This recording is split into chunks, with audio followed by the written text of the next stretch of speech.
we're here for.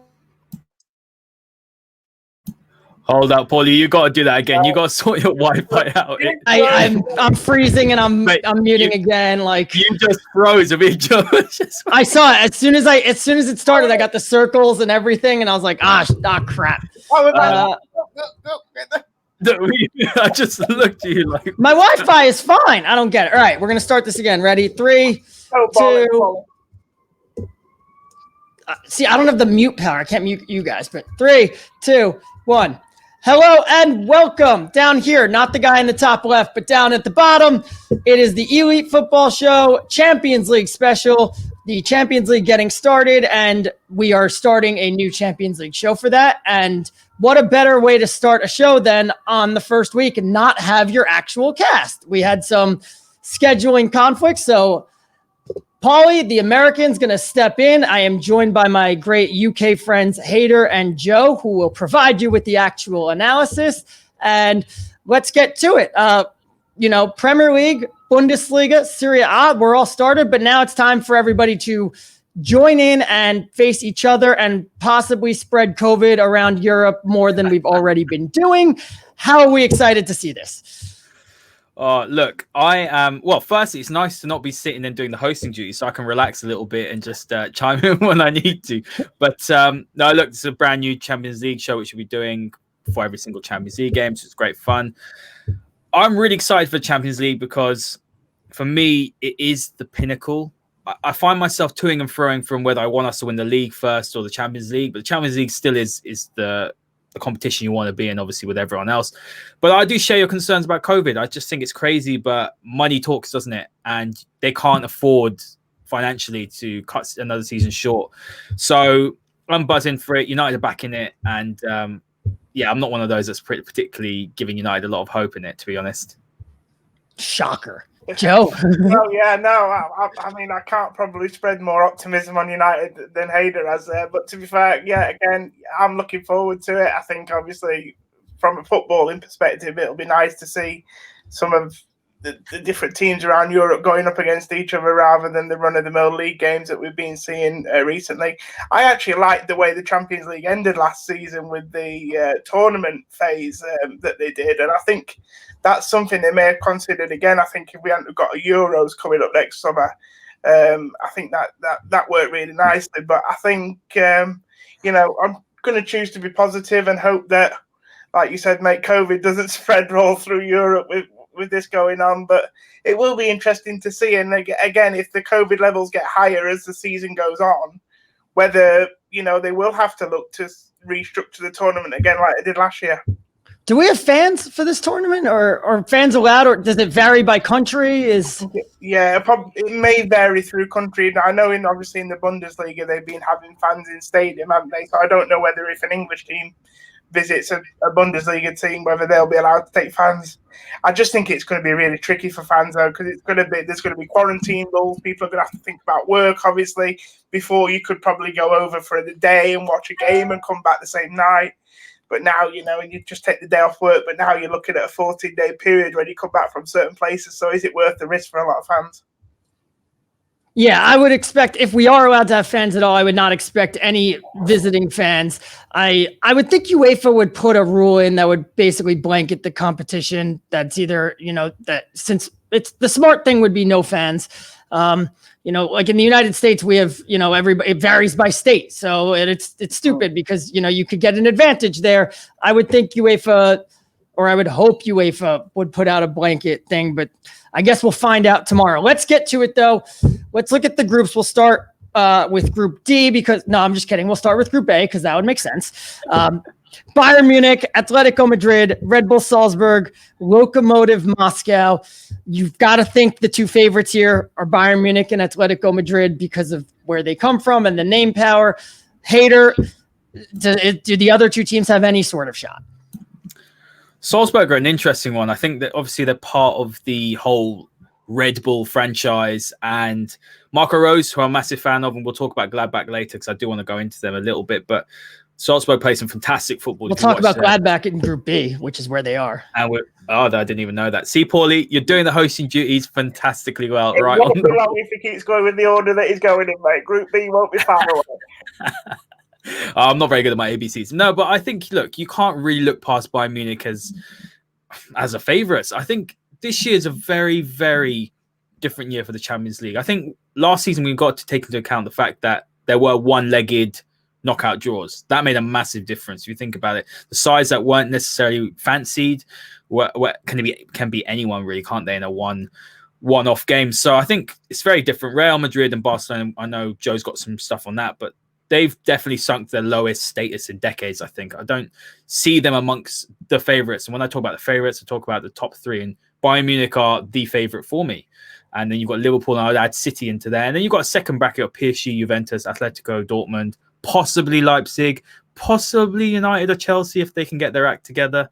But looking at Bayern Munich, they're fantastic. I think they're the strongest team around. They've got the nicest balance as well. They've added Leroy Sané as well, which is just makes their attack even more scary. But looking at their start to the season, they're second in the Bundesliga. They've won 3, lost 1. We all know about that massive loss they suffered, and that's when the whole preseason thing came about. So I think that if there's anything that might hold Bayern Munich back, much like a few other of the bigger teams, is that lack of preseason. But I can't see past either Bayern and Atletico, and it's two clashes of styles, isn't it, really, with Atletico and with Bayern. Bayern are going to play a bit more of a high intensity game, whereas Atletico will just be dogged. They'll be very well organized, as they always are under Simeone.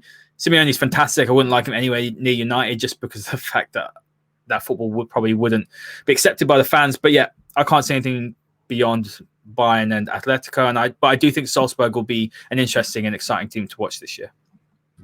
It should be pointed out that Salzburg really got here based on their first half of the season when they had Erling Haaland. Different team in the second half without him. Was the other one, wasn't he? Yeah, and you mentioned it, the schedule at the end of last year, how it became a one-off and how anything can happen, and that's great, and that's the beauty of cup football. And we saw it with Lyon topping Manchester City, but at the same time, it kind of played out the way you would think. We ended up with Bayern Munich and PSG. Atalanta got a great shot at PSG, and then the PSG came back with 2 goals late. You would think if that goes to a second leg, it would probably be more of the same. So it is interesting. I think we'll talk about it as the show goes on, but the schedule I do think will come into play here. Joe, Atletico, a little bit busy this summer. They lost Thomas Partey. They do gain Luis Suarez. Do you think they've got a shot at topping Bayern Munich for the group? Is that important to them, or is it just, hey, finish in the top 2 and let's go on? Well, I think this season, for everyone in the groups, I think topping it could be quite important, because I'm looking at some of the teams who could finish second, and there is some potential games there for the so-called bigger sides that they'll actually like the looks of. I think if they finish top of the group, sometimes you look at the teams in the competition and you think, well, there's some. It doesn't really matter whether you finish first or second, because there's a couple of groups to death, but I don't see too many really close groups. I think ours is obviously, but I say ours, I'm a Manchester United fan, so I think ours is a tough group. I think United's got probably the ultimate group. I look at Real Madrid's as well. I think theirs could get really interesting, to be fair. There's some, Hader's touched on Borussia Mönchengladbach there, but going back to Atletico, I think they can top the group, because I think if anybody could tactically outdo Bayern Munich, it's probably Simeone and Atletico. If anybody could nullify them.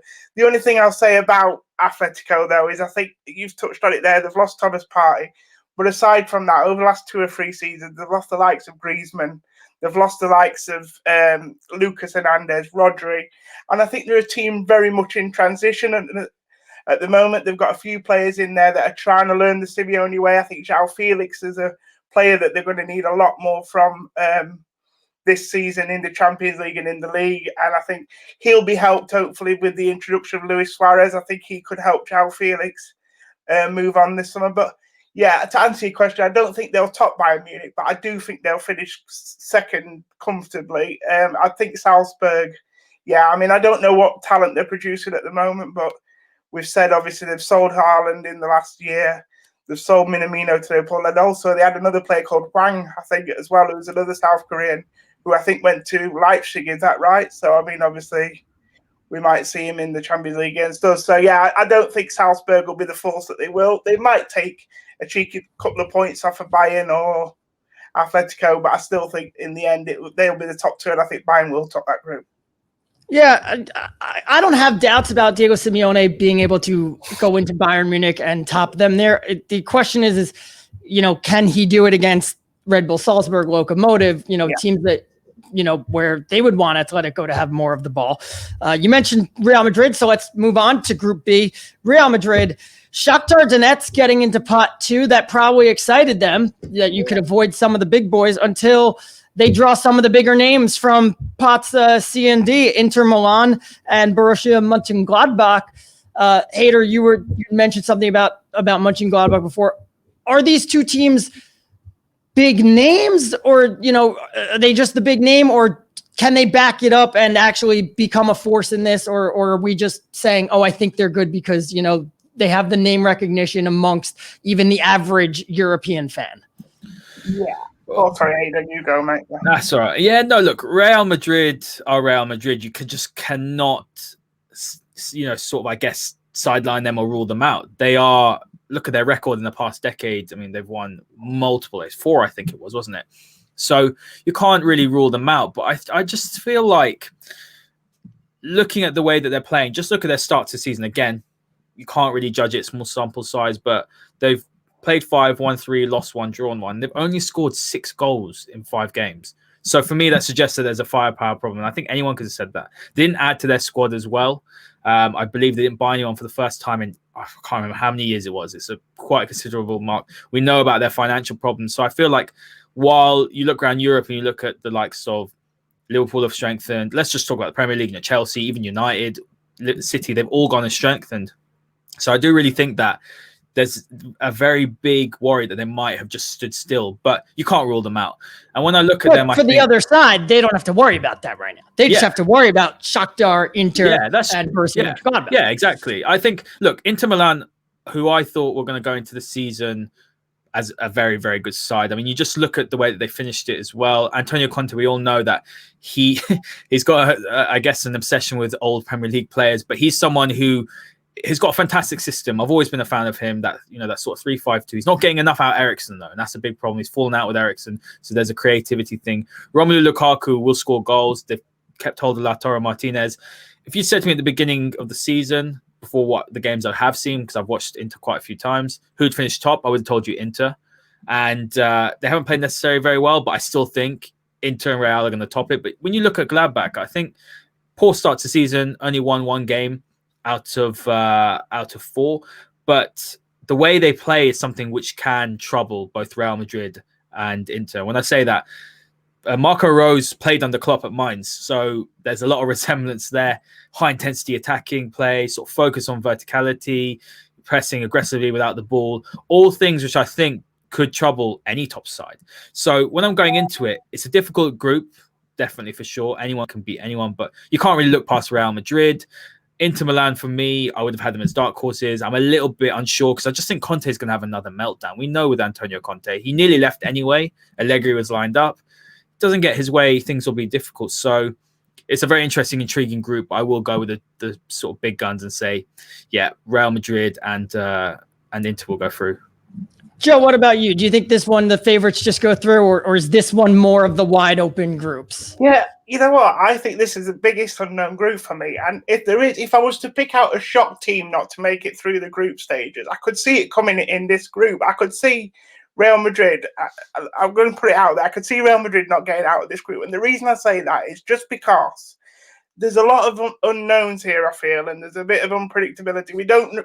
Conte's track record in the Champions League isn't great, so we don't really know how that can go. But like Hader said, he has got a great squad there, and they do play a good brand of football. And echo everything that Hader said on Borussia Mönchengladbach. They're a great watch, and I do think teams like Gladbach and Shakhtar Donetsk are the type of teams that when they bring their A game, if teams like Madrid are slightly off it, then they can beat them on the given day. And that's the worry. They haven't really got many gimmies in this group. I don't look at a game and think, well, they can have a week off and we've seen Real Madrid have some strange results in the group stages before, because they do use the Champions League a lot of the time to rotate their squad, rotate the team, in preparation for league games that they've got coming up. And, the other thing for me with Real Madrid, it's their defence. I just think they're so reliant on Sergio Ramos. I think we saw it against Man City in the knockout stages, well, sort of knockout, and in the tournament last season, where they, people like Rafa Varane, who people think is a great defender, he doesn't look half the player when he hasn't got Sergio Ramos next to him. Having said that, though, they did win 10 league games, I think, after the lockdown, and 6 of those were by a goal margin. So it does prove that they can defend. It just sort of busts that myth. But having said that, that's in a league where the attacks aren't anywhere as near as potent as the Champions League. And I just look at that Mönchengladbach attack, for example, that front three at times last year with Thuram and is it Player and Mbolo and people like that, they're a dangerous attacking team. Exciting side as well, haven't they? Shakhtar, their strength is all in their attack. I think their front 6 are like Brazilians and things like that, They could cause real problems. So I think if there was to be a shock in terms of a big team not making it through the group, I think it could come here, because I think you'll get if I was a betting man, you'll get what you expect from Inter, and I think they will do the job and get through. But I do think other teams will take points off each other, and that's why it could get tricky for Real Madrid. Yeah, this is an interesting group. I'm going to throw this out for both of you. There's a number of players that you might be familiar with, might not be familiar with, but given how Joe just said, Real Madrid do rotate their squad a bit. They have some exciting young players in.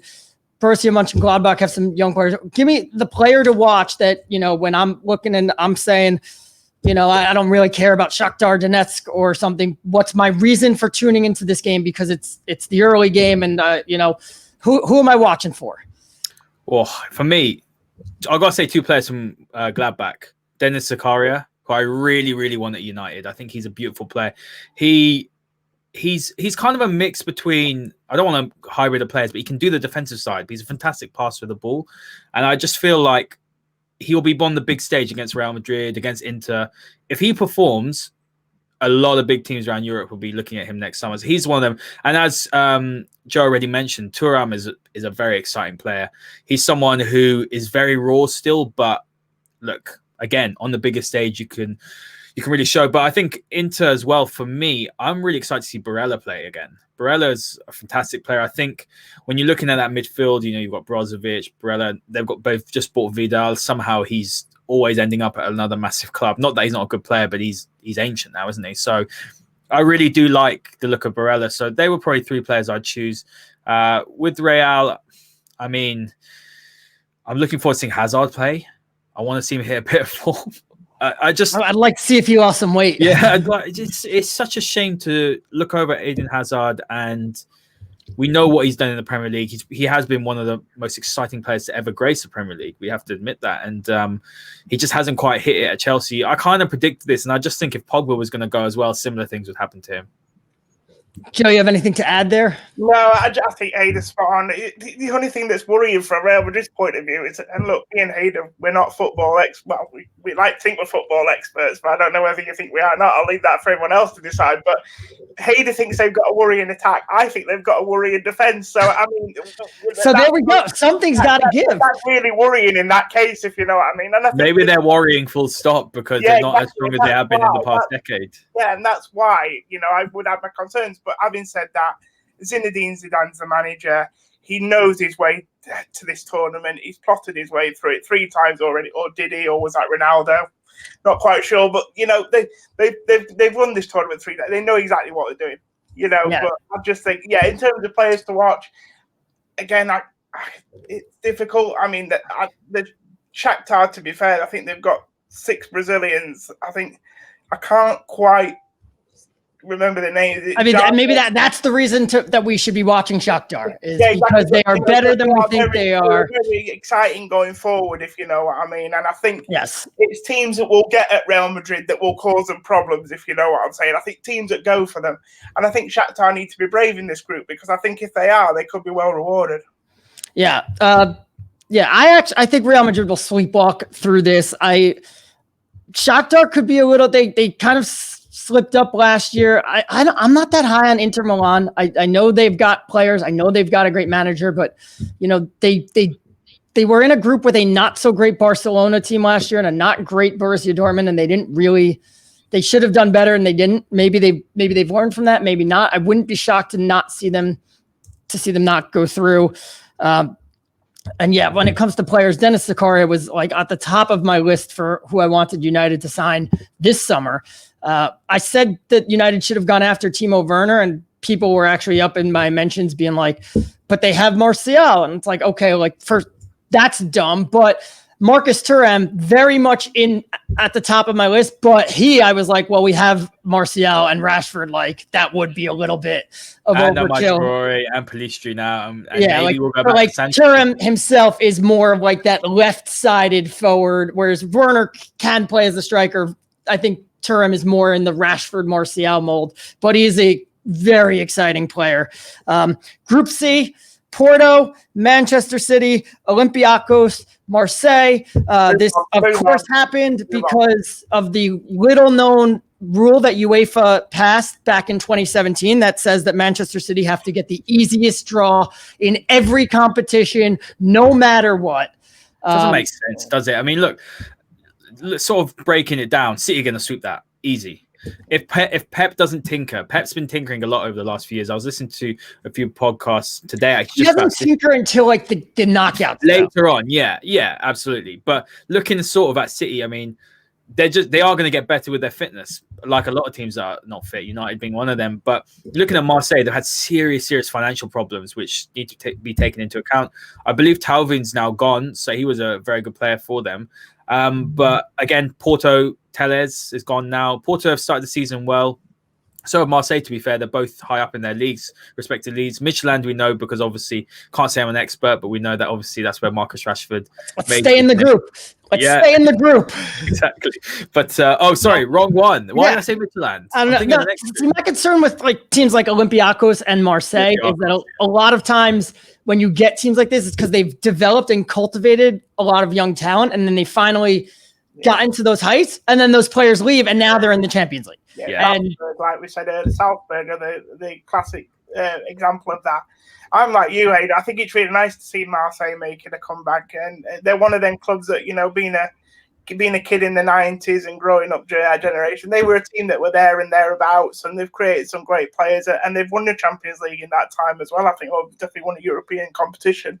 We talk about Man City, we mock them for getting an easy group, but actually I think it's a lot of the reason why they've not managed to cross the line in this competition as well a lot of times, because I think sometimes your group can be too easy, if you know what I mean, and you can breeze through it, and then actually when you come up against better side, you're not quite ready for it. I think obviously PSG are a classic example of that. Week in, week out, the competition has not really been there for them, and I think that's why they've struggled to take that next step and win the Champions League, although they got pretty close. Last time I actually thought they played pretty well in that final against Bayern Munich, because I expected Bayern to win that a bit more comfortably. But I think it is annoying because you do want to see them tested, and it would be quite nice to see them struggle to get out of the group phases. But actually, I do think it's to their detriment as they get later on in the tournament sometimes. When I mock them for the easy group, I'm also mocking them for the draws that they get domestically too. Burton Albion in the semifinals, you look at their cup draws. Last year was an interesting one for them because they drew Manchester United in the semifinals. Usually they don't draw anybody of quality until the final, and then they win on penalties. But I will say this, they put their time in, because if we remember earlier in this decade when they didn't have the UEFA coefficient and they were a pot C, pot D team, they got drawn into some pretty tough groups. They had that year where they had like 1 point after 3 games, and they had to face Bayern and a tough trip to like Shakhtar or Zenit or something. And they did rally and they advanced out of the group stage. Let's go on to Group D, which really should be Group F, because this is the group of fun. Liverpool, Ajax, Atalanta, Midtjylland. We know Liverpool. We also know that Virgil van Dijk is going to miss the season. We're looking at all the other teams. I'll start with you, Joe. Is there going to be any defending at all in this group? No, I don't think so. I think this could be probably one of the most entertaining groups in terms of the games. You know, we could see some high-scoring games in these groups. For that reason, you say obviously defensively, it's going to be a struggle for a lot of these teams. I think Liverpool will get through this group, but actually without Van Dijk, and if they were to sustain another couple of injuries, it could get quite tricky for them, because I mean, Hayder's better qualified to talk about Atalanta than I am, because obviously he knows a bit about Italian football. But if I'm right, they've got such a no fear brand of football, and attack. Yeah, just attack. And you know, and if we can see the goal, we'll attack again. Again, that is where Liverpool will be. I know it seems crazy because you think, well, you can't attack them too hard because going the other way, they're brilliant. But actually, if teams are brave enough to have a go at them now with a weaker defence, they may have some joy. Obviously, you know what I mean. I thought, you know, Aston Villa obviously beating them 7-2 was really impressive. But what was impressive about Villa in that game was their intent, I feel, and their, you know, the mindset that from the beginning they were going to have a go at this sort of thing. They'd had a decent start to the season, and they just carried that on. And I just think that's what some of these teams will do. I think Ajax will play their brand of football. They only know one way. Atalanta the same. So I do think Liverpool will get through it, but I don't think it'll be such a breeze as it maybe is for Man City. I do see them dropping a couple of points here or there in a couple of high scoring games. Yeah, here. I mean, I'm looking at it. It's a wide open group. If we all listed the two teams we expect to get through, I think we might actually have different teams, at least one different team between the three of us. Who do you see going through in this? Oh, look, this one's really, really tough. I just was clicking through my notes just now, and I just realized that Matip is undergoing a scan, so he's a doubt for the next game. So I'd imagine Thiago's a doubt too. It's not as bad as they feared, obviously, which is great. No one wants to see, even with Van Dijk, mate. No one wants to see that. It's awful. I've torn my ACL. I'm still struggling to this day. Obviously, they've got all the sports science, the recovery, the rehabilitation, the best surgeons. But at the end of the day, it still takes 8 months. Yeah, it still takes. Yeah, exactly. It takes 8 months. It's going to take me. So I still haven't recovered from it. But look, when I would talk about Atalanta, is that what Gasperini has done with a club whose budget is a fraction of the other top Serie A teams, to do what he's done, to play that brand of football in a league which I'm not going to say it's more pragmatic. We all know with Italian football, it's more pragmatic. It's much more emphasis on defense and the structure and, you know, how the system sort of works. You look at that with Conte, Allegri is another one, but they play beautiful football. The biggest thing for them is they've kept hold of the likes of Zapata. They've kept hold of Papu Gomez, who's phenomenal. Look, I'm really struggling because I think Liverpool might have to return to what they did a few years ago under Klopp, where you score 4, we score 5. And that's how I think they're going to play. But that's how Atalanta wants to play. Yeah, and they'll pick you off. Yeah. And I think Liverpool have got to be careful. You're looking at it now. Ajax is still going to be a threat. Ajax, as Ruud Gullit said today, they want to be measured with the best. Van der Beek might have gone, you know, people like De Jong and De Ligt, but they've just got a conveyor belt of talent. They're just going to slot straight in. So, if anything, they don't really get weaker. They've kept Ten Hag, who's a fantastic manager as well. I'm a big fan of him. Honestly, if I had to pick it now, I think Liverpool go through, but I think they're going to lose a couple of games, especially away. And they don't have Anfield. Guys need to remember this. They don't have the European nights. Get those European nights, Hater. You know, it's nothing. It's nothing on a European night at Anfield. Exactly. So you don't know what's going to happen. I think Liverpool got to be very careful here. I spoke to a Liverpool fan the other day, and he was saying to me that he's quite worried because he feels like the intensity is not there with Liverpool. You can talk about pre-season, but even back in the last season, they got spanked 5-0 by City. I know they just won the league. They don't look the same. Now, someone said this. It might have been you, Paulie. Was it you? Someone said this to me. It might not have been you. They said Liverpool's side, they've been together for nearly 4 or 5 years now. A lot of these players, the front three are all 28. They're now actually, as Paulie loves to say, you know, hitting that when they hit 30, they're going to decline. But maybe their peak was last year. Yeah, that's something you got to consider. They haven't really. Thiago's come in. I've been saying I did not say that to you, but I have been saying similar. Like all their contracts end at the same time, as does Klopp's, which also ends right after the World Cup. We know he wants the Germany job. Like Liverpool are going to have a big rebuild. A big issue on their hands. I can't like. I'm sure the league is very important to them, especially to go back to back, but I could see them being like, we won the league. Like, let's get another Champions League. Yeah. This is this is a wide open group. I'm going to say Atalanta and Liverpool. That's what I'll say. So the thing, I knew you were going to say that because everybody loves Atalanta because they're the hipster team. They squeaked through a group. Everybody loves them because this is how they play fun. But they squeaked through a group with City, Shakhtar, and Dinamo Zagreb last year, and they did it with 7 points, which is, groups go, one of 3 ways. Is you have the regular group with the top 2 teams and then the bottom 2, and they can't, and 10 points and you're through. Or they go where you have that last place team that gets at most 1 point or 0 points, and then all of a sudden you have 3 teams with 11, 12 points, and someone had a great group stage and doesn't go through. Or you get a group like Atalanta's where the best team is there, but then the other 3 all kind of beat each other and Atalanta squeaks through. And then they had a great run. They got through a 2-legged round of 16 clash. And then they had the game against PSG, which they threw away their not their morals, but their values in that game. They went up 1-0 and then they just tried to say, we're going to kill this game off and finish 1-0. And you just invited pressure all day that you should have already been down 5-1 if Neymar had any idea how to finish.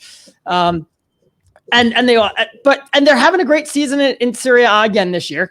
It was the famous, there was a clip that was going viral in America because some expat that they hired on the new channel for the rights said, I predict Atalanta will struggle because they've been doing bad after lockdown. It's like they haven't lost the game.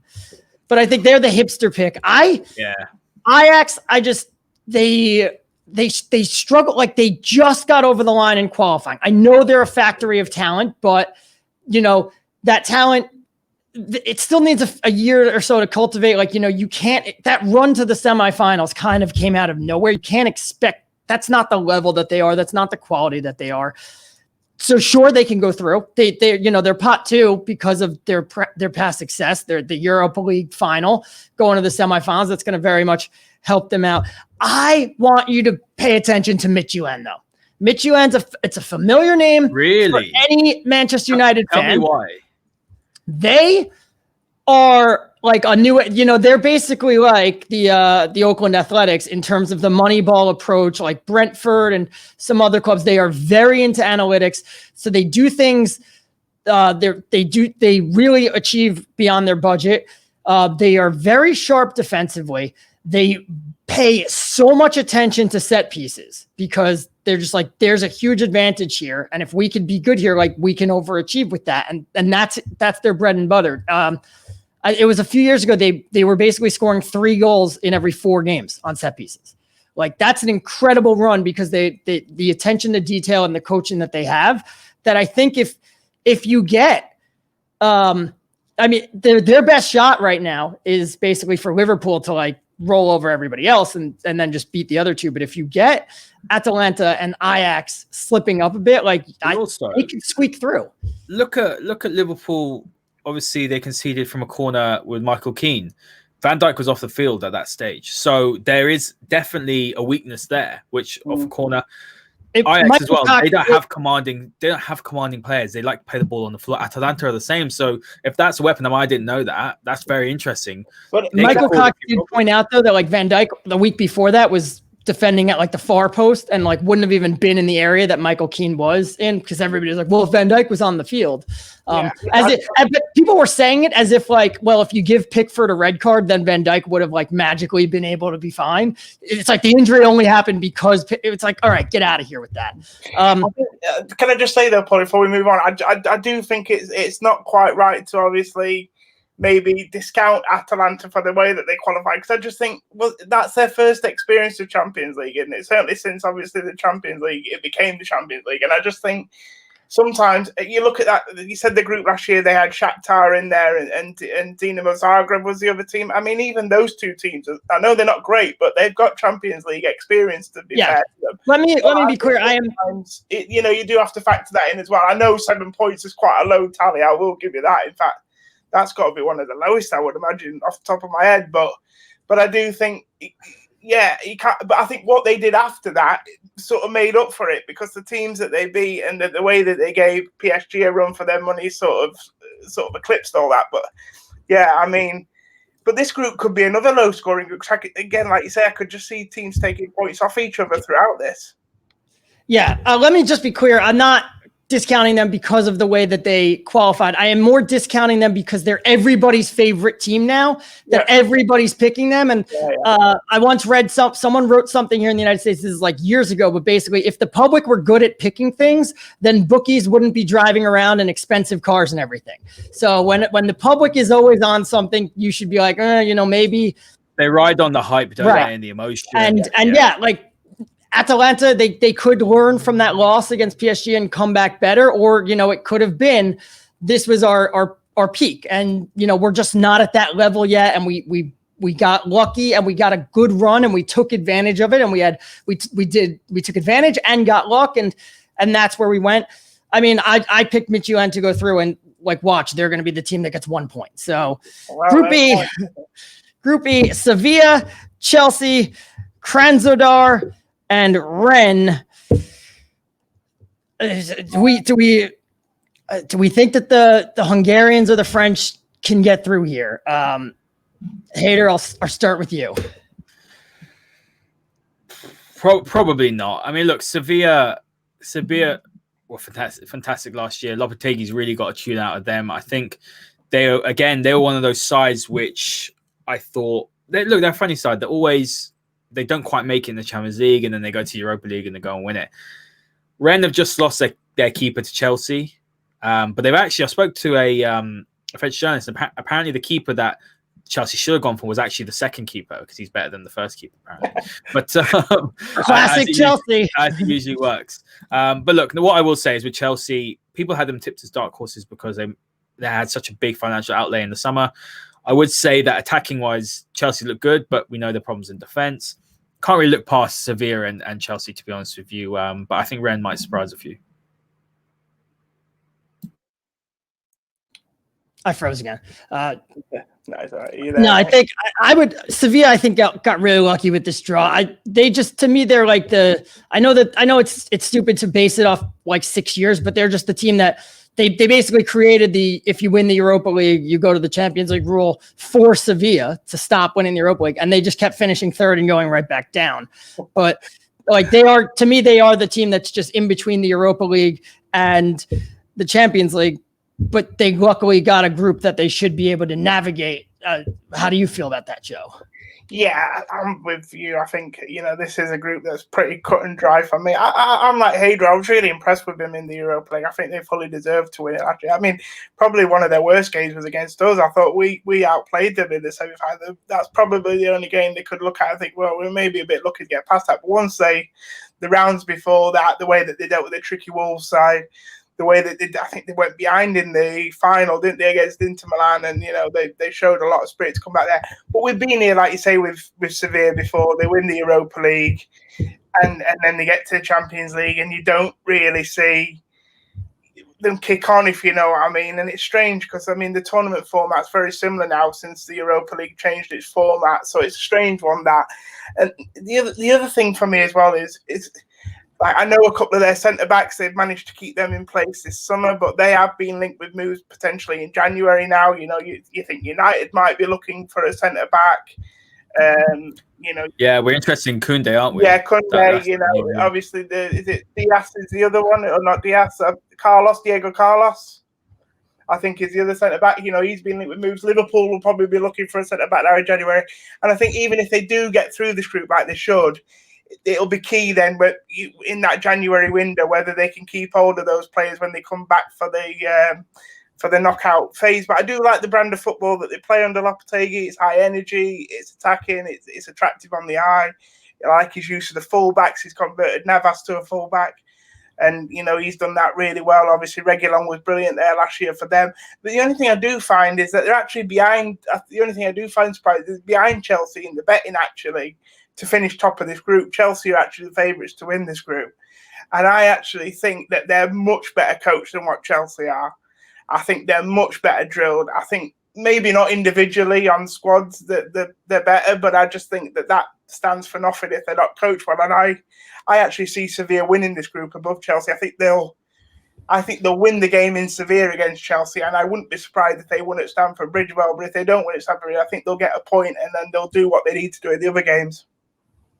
Yeah, I mean, the betting markets are typically, they are influenced a bit by how much money people are coming out. I think, we get it here in the United States, like the Dallas Cowboys, the odds are always going to be weirder for them because they get so many people betting on them. So you could actually find a lot of value in taking their opponents. Chelsea are a bigger club than Sevilla. They're going to have more people betting on them.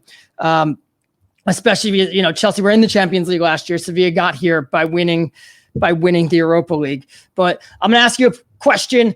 You can give me a name, a team, or the word no, besides Chelsea, any specific players we should be looking out for in this group. Oh, gotta be Koundé. Has to be. All right, Joe? Yeah, Koundé, or I like Ocampos as well, the guy at Sevilla. I think Great shout. He was integral. And also, just to see how Rakitic takes up, he's gone back to Sevilla this summer. Can he fulfill that Ever Banega role? That's what he's being brought into. I mean, Ever Banega last season, in that, especially in the latter stages, was pivotal. He absolutely run the midfield for them. So, Rakitic is that kind of player that can do that. But will he be able to still have that influence on this right. side? Yeah, that's a good answer because I had forgotten Rakitic even moved back to Sevilla. So did I, to be honest with you. So One thing I will quickly say, though, questions. Ollie, about Rennes, they've had a fantastic start. They're third, just behind Lille. I like Rennes, actually. Yeah,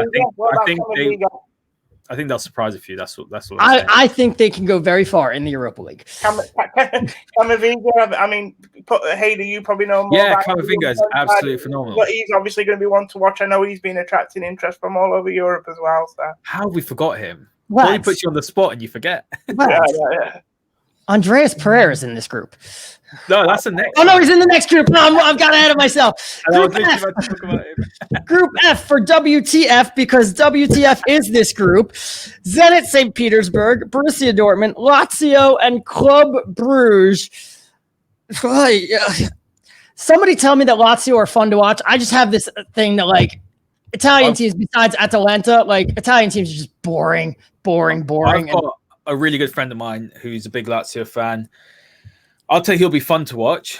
Ciro Immobile will be fun to watch. Fantastic strike. His numbers are up there. He's been the top scorer for like the three. Except when he went to Borussia Dortmund. Borussia Dortmund, and he struggled at Sevilla, but at Lazio, he's been phenomenal.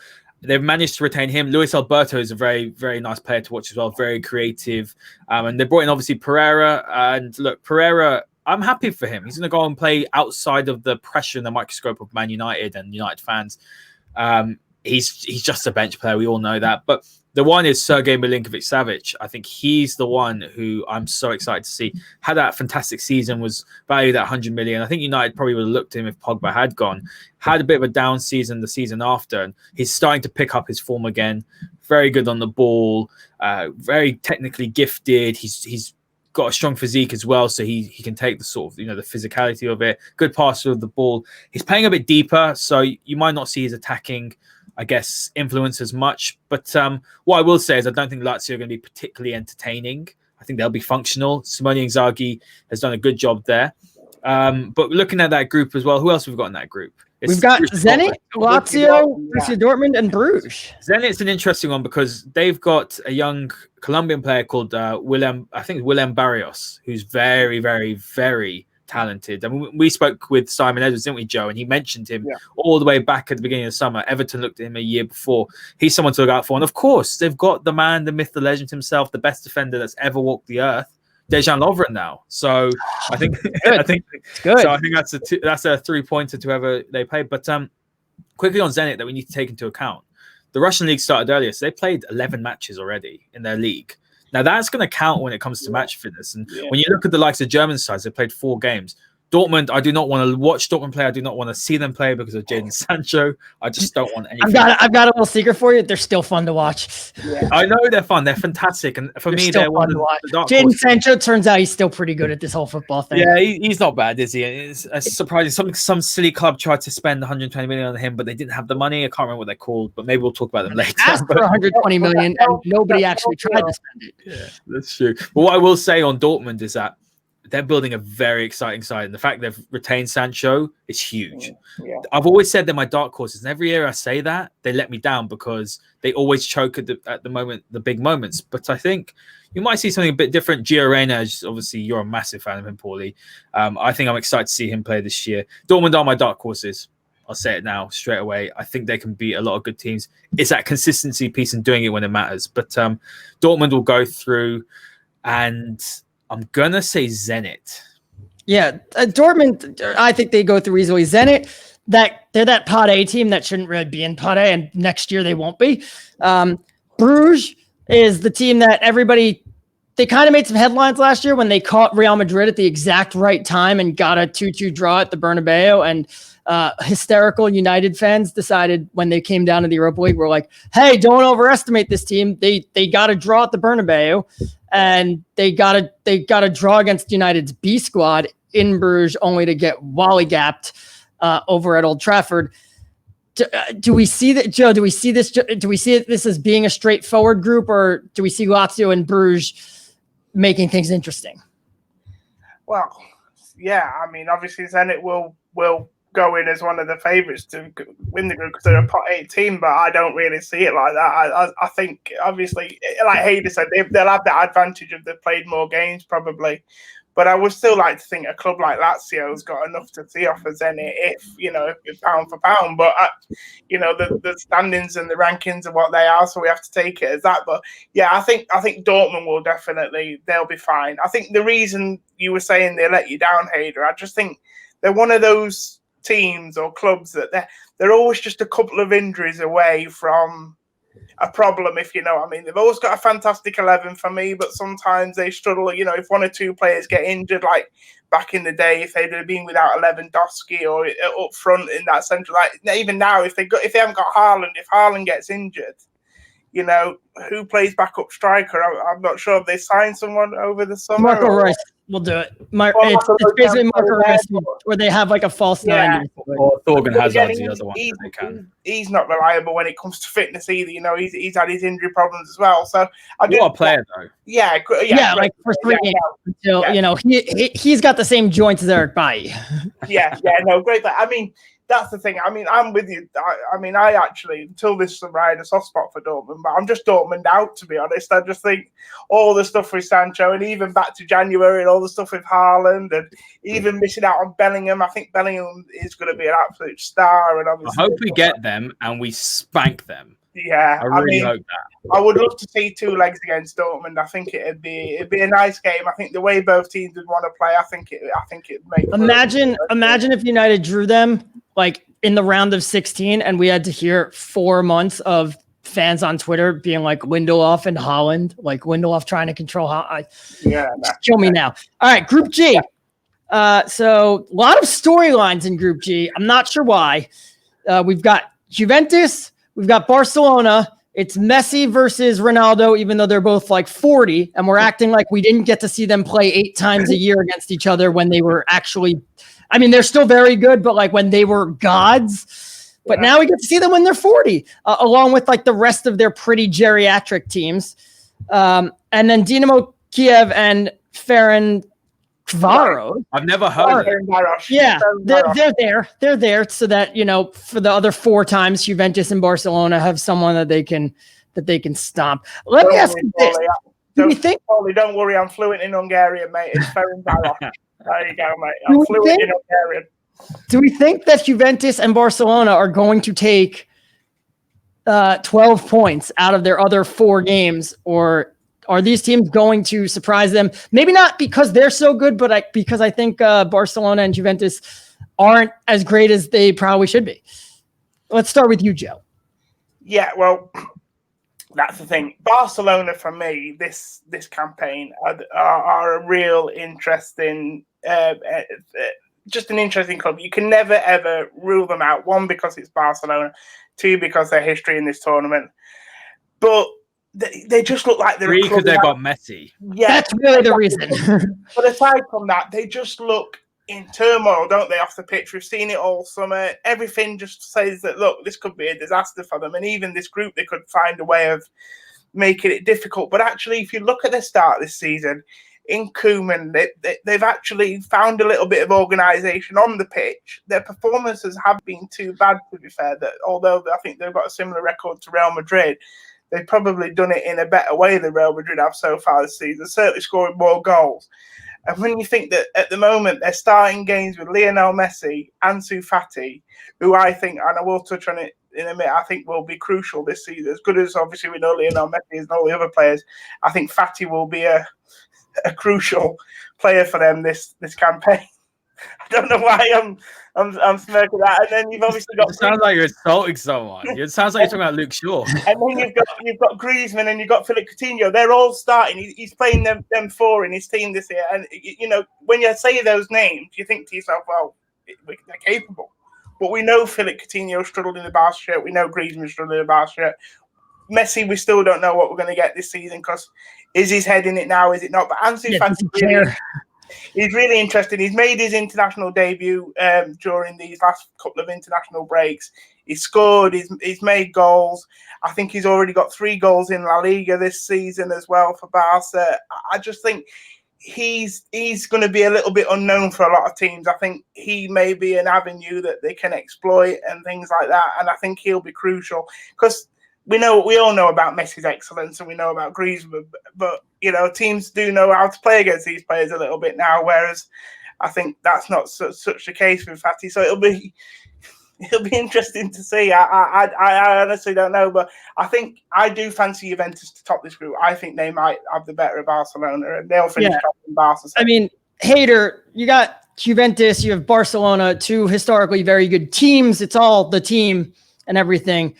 Are there any, like, could you scrape your brain and think of any particular players that might be noteworthy for these in this group? Oh, 100%. One player particularly. I just want to quickly touch on Dybala. That's a big story as well. Left out against Crotone. Allegedly, I don't know how true this is.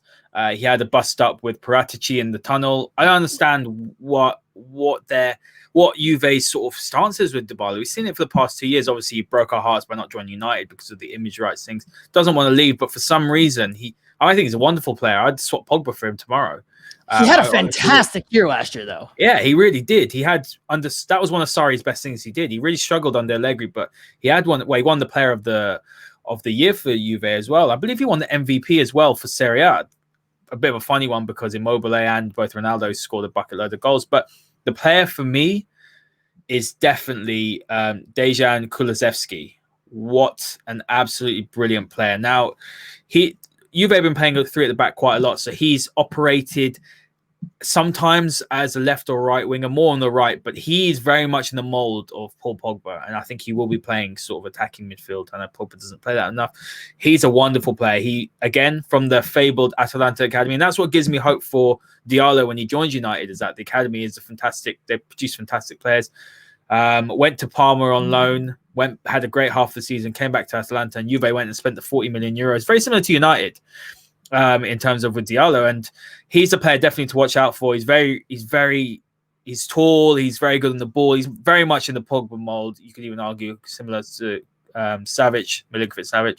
So he's a player I'd look out for. But Dybala is a strange one because he's a player that from the outside Premier League fans absolutely love. Maybe we don't watch him on a week-to-week basis. Maybe we can't give a full picture on what's going on. But Kulusevski's one. I think Barca and Juve are going to make their way out of that group fairly easily. Yeah, also a couple of players Lionel Messi and Cristiano Ronaldo. I don't know if you've ever heard of them. That's why I'm here. No, but the thing is, we know about Ronaldo. Obviously, Ronaldo's missing this game with COVID. We know. I know because he's a former United player, but like Messi, like he's from Barcelona. Like some people may not know him. Yeah, that's true. You know, the ones that that tune in just for the final and the semi-final might not know. I will say this though, like what Joe said about Barcelona being just a wreck. It couldn't be further from. I mean, it couldn't be more true in that even when when United faced them 2 years ago with that godforsaken, awful United team. And like Barcelona destroyed United, but like really didn't.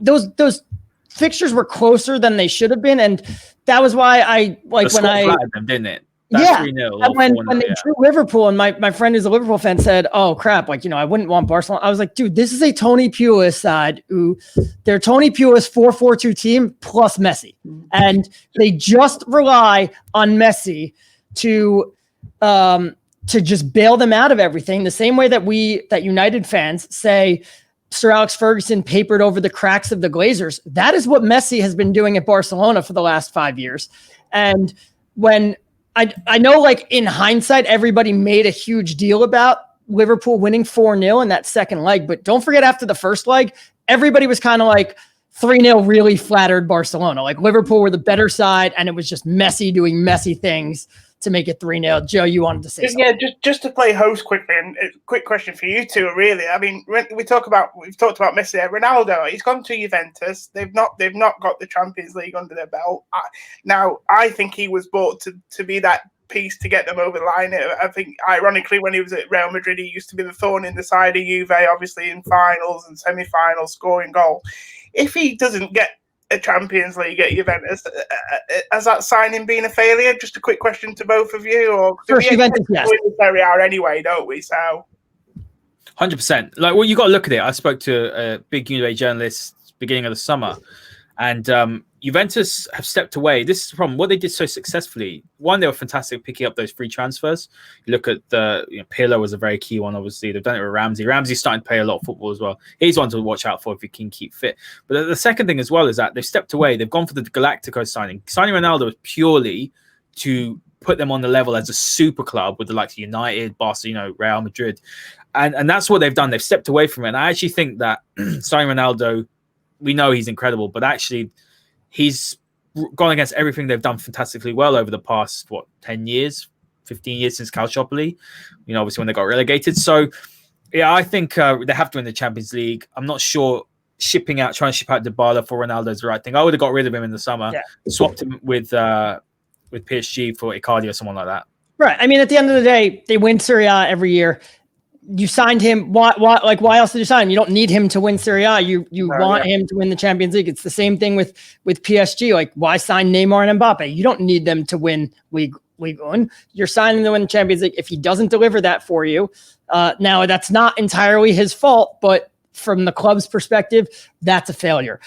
Group H for hate, because I hate this group: Paris Saint-Germain, Manchester United, RB Leipzig, and Istanbul Başakşehir, which after the draw I found out is not the same thing as Besiktas.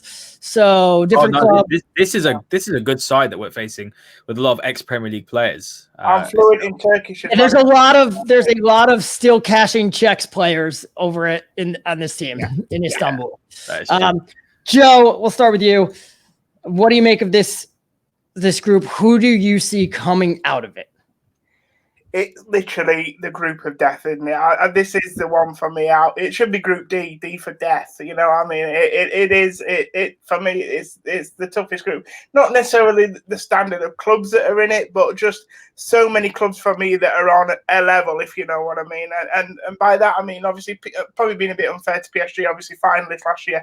And if you believe the bookies, they're the dark horse this year. The bookies have got them at 11-1 to win it this year, which I'm really surprised at. 11-1 for a team who finished the finalists last year, runner-up, is quite a strange one. But I think PSG are probably obviously a slight level above, although United have got good memories of them and they're going back there tomorrow. Leipzig, I think, are a wonder. I love what Leipzig do in terms of, I say I love what they do, but I love how they recruit, shall we say. Their model in terms of recruitment, the way they go about buying players, spotting players, the whole system is so good. I think they are, again, the only thing with Leipzig is they're quite a new team to the Champions League, and this is where teams like Manchester United should be using that to their advantage, and a bit of extra European nous and things, which may help them more if we'd got those famous Champions League nights we were talking about at Anfield. But obviously there'll be stadiums without fans in them, which is obviously a bit of a leveler. I don't know. I still fancy United just to somehow scrape this group. Although when I look around the games, I'm not quite sure where they're going to do it because I find it difficult to think they might win tomorrow. They could get a draw at home to PSG. That would mean then that they probably have to win both games against Leipzig and obviously against the other team in the group. But I don't know. I do still think we could get second, but then I think if we get second, we could get a real tricky game in the round of 16. Hader, I'm going to assume you're going to tell me why RB Leipzig are going to finish second over Manchester United and Istanbul Başakşehir. So go ahead and tell me. How dare you assume, Paulie? I have. You know what that does, don't you guys? No. I think United are going to go. Whoa! Whoa! Yeah. Clip this up, Haas. Clip this up. This will be the thing. I think United are going to go through. And I'll tell you why. Okay. When I look, obviously today we've got time to look more in depth, actually looking at the teams. And I've said this, and this is why I tweeted out last night as well. You look at the Premier League, that this is going to be a very, very different season. This is going to be an anomaly like when Leicester won the league. I'm not saying United are going to win it, and I don't think they will. But looking at United's team, and we know what they're capable of. We know if they hit some form, if they even touch what they did after the restart, no one's going to want to play United in Europe. Like, look at that midfield. You look at Bruno Fernandes at the moment is playing like one of the best midfielders statistically as well in Europe. Paul Pogba, if he can get back to some form, that front three. You can add Cavani in as well. I spoke to someone today about Cavani. We know there's issues. Can he get to fitness, and can he? And he misses easy chances. That's a bit of a worry, but that's an extra bit of experience. Now, looking at Leipzig, I looked through their team today. They've got some very exciting players, but they lost Timo Werner. That was 34 goals, was it, Paulie? And something ridiculous. It was like 44 goals and assists last season. We saw what he did in the Premier League. I wanted Werner as well. I'm exactly on the same page as you. But looking at their team as well, very young, very inexperienced. Justin Kluivert's gone to Leipzig as well. He's a player that will be interesting to watch. They've got Sorloth now who used to play at Palace, who's now replaced Werner. They've lost something massive. They're top of their group, but apart from the fact that they've got a fantastic manager, I think United have enough quality to cause PSG problems tomorrow. This is going to come back to bite me, isn't it? You're not going to get spanked. No, I think looking at PSG, and I looked at their team, if you can do something to Mbappe, Neymar, and Di Maria, if you can, I guess, stifle those three, it's a very average team. It's a very, very average team. No Verratti, no Paredes either. Their midfielders, Gay, Herrera, and Sarabia, I believe. It's a very average team. United, they've just got to be consistent. They've got to get their fitness up. But I think United are going to get through. I think PSG will get through. But Leipzig will be the team, obviously, that I actually fear more than PSG. But PSG, well-drilled. They've still got those three up front as well. They're fantastic.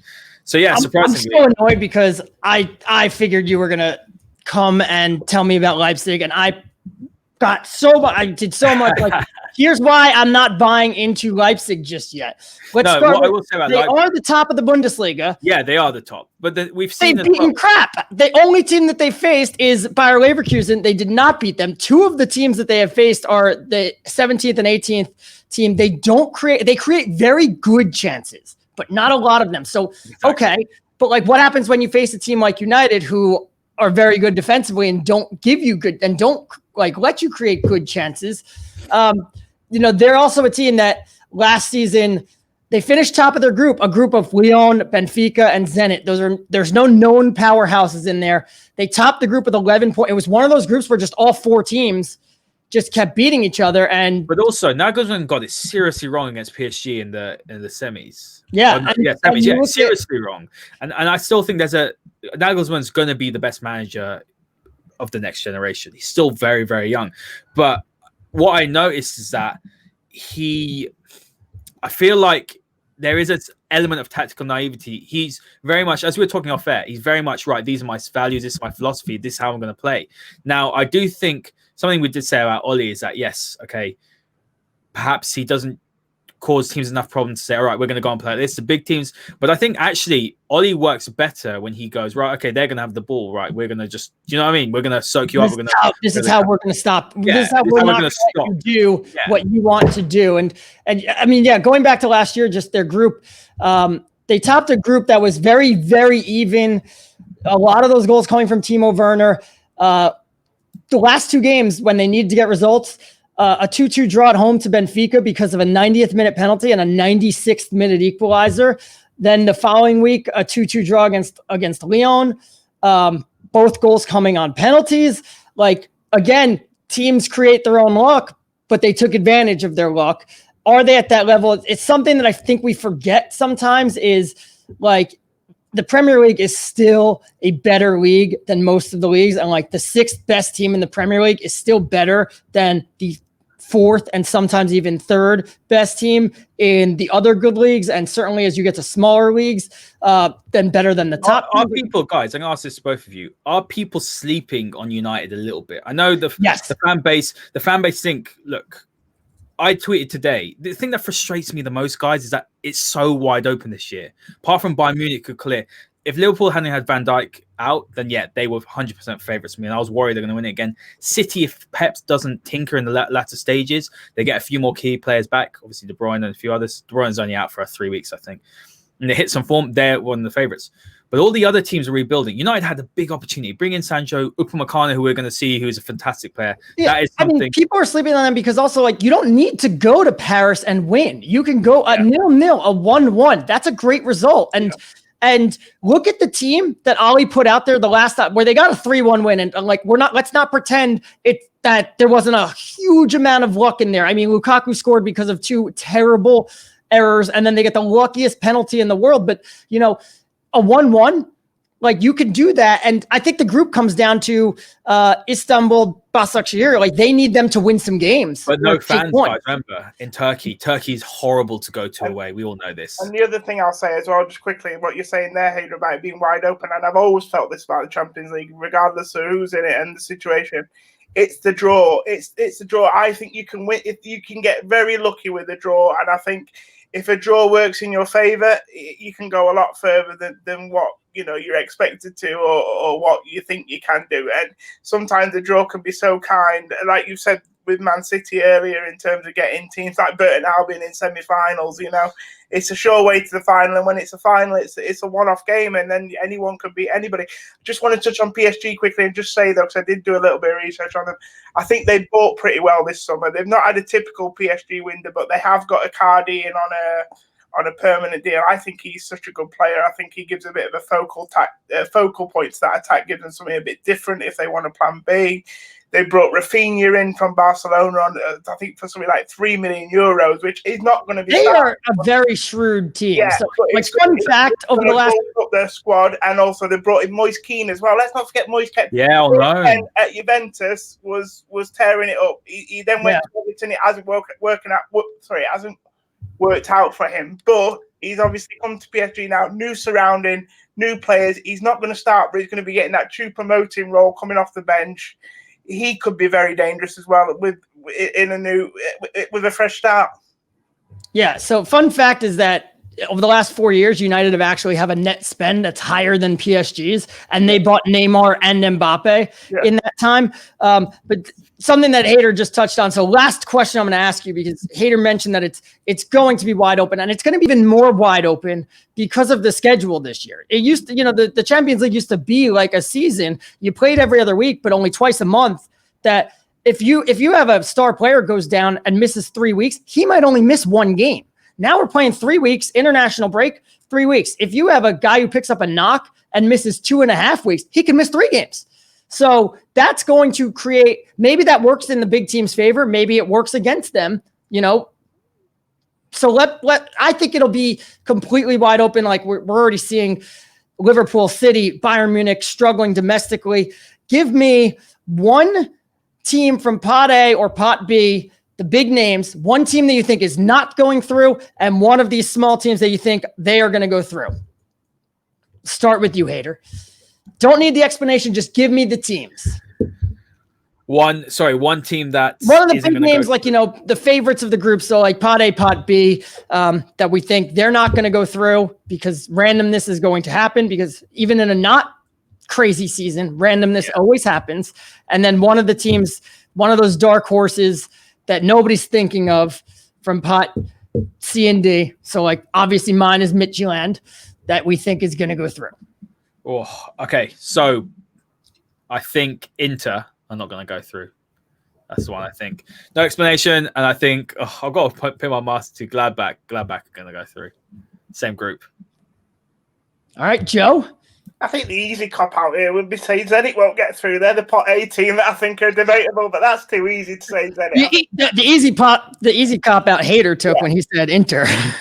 Well, I'm going to stick with what I said earlier. I'm going to go Real Madrid. I've got a funny feeling Real Madrid might just not make it through. That might be the big story. And in terms of a surprise team going through, I don't know if it's a surprise or not, but it's probably the pot 3 or pot 4 team from Liverpool's group. Is that Atalanta?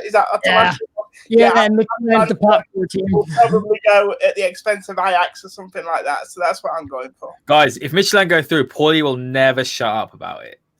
Oh, get out! No, I'm going. It's a hell of a shout. I'm going Midtjylland, and you know who else? I'll take Porto to not go through out of the top of that group. Maybe Olympiacos or Marseille can do something, or Sevilla. I wouldn't be shocked if I like Rennes, but I'm not going to predict they're not going to be my big team. But I don't think I like them a lot, good talent, but I think I could see that group just being so bad, so balancing each other out that crazy things happen. There you have it. Group stages. It starts on Tuesday. It's 3 straight weeks. It's going to be a lot of fun. Don't forget to like, rate, and subscribe for the Elite Football Show. Joe, Hater, I had a blast.